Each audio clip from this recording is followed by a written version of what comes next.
जम्मू कश्मीर अपनी पार्टी, जम्मू कश्मीर अपनी party, NC government, NC government. हम क्या चाहते हैं, हम क्या चाहते हैं? वीडियो बनी, वीडियो बनी, बनी एडमिनिस्ट्रेशन, बनी administration, forest department, forest department, forest department, revenue department, food supply department, PSO बनी, पीएसओ बनी, पीएसओ बनी।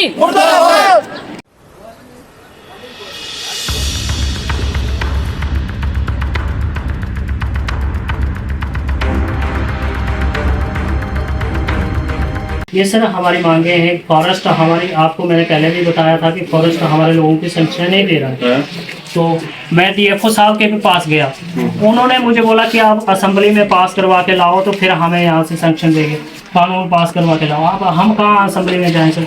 अब गरीब लोग हैं जिनको PMAY आवास की योजना का पैसा मिल रहा है, प्रधानमंत्री आवास योजना का, उनको लकड़ी नहीं दी जा रही है। कि सर इसी बात को लेकर है कि हम लोग आज प्रोटेस्ट कर रहे थे। प्रोटेस्ट इस बात पर है कि फॉरेस्ट डिपार्टमेंट जो है, मैं खुद भी कई संगठनों को लेकर, एक बेड रिडन बंदा है जो 6 साल से बेड पर रहा है, उस इंसान को इन्होंने इतना टॉर्चर करके रखा हुआ है कि मैं, ये फॉरेस्ट वालों ने, मैं डीएफओ साहब के पास खुद भी गया। उन्होंने कहा कि आप जो हैं पहले असेंबली में पास करवा के लाओ कानून, फिर हम लोगों को जो लकड़ी प्रोवाइड करवाएंगे।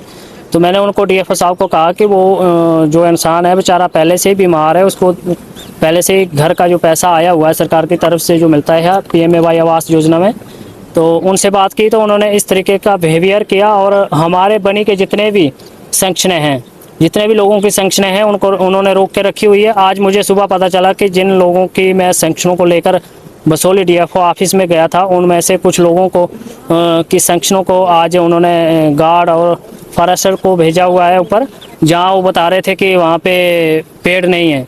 मगर अब कहां से वहां पे पेड़ आए हैं? और उन्होंने पहले बोला कि आप खड़े पेड़ की फ़ोटोज़ दीजिए जो सूखा है, और मैंने उस पेड़ की भी फ़ोटो लेके दी। उनके मुलाजिम तो वहाँ पे गए नहीं, उस पेड़ की फ़ोटो दी। फिर उन्होंने बोला गिरे हुए पेड़ की दीजिए, मैंने गिरे हुए पेड़ की भी उनको फ़ोटोज़ दी उनके ऑफिस में जाकर। सर मैंने 2-3 बार चक्कर लगाए हुए हैं और 50 बार कम से कम बनी ऑफिस में चक्कर लगाए रहे हैं ऑफिस में, मगर उस पर कोई सुनवाई नहीं हुई। आज जो मजबूर लोग हैं, आप देख रहे हो कि 70-70 साल के बुजुर्ग भी यहाँ पे आए हुए हैं। 1.5 लाख रुपया मिलनी है ना, मतलब घर बाबत तो 20,000 रुपया मतलब असना मिले, 1,30,000 रुपया मिले। से पैसा गया खुद ही जहाँ सरकार रे खजाने में रहता, जहाँ सो मिलता।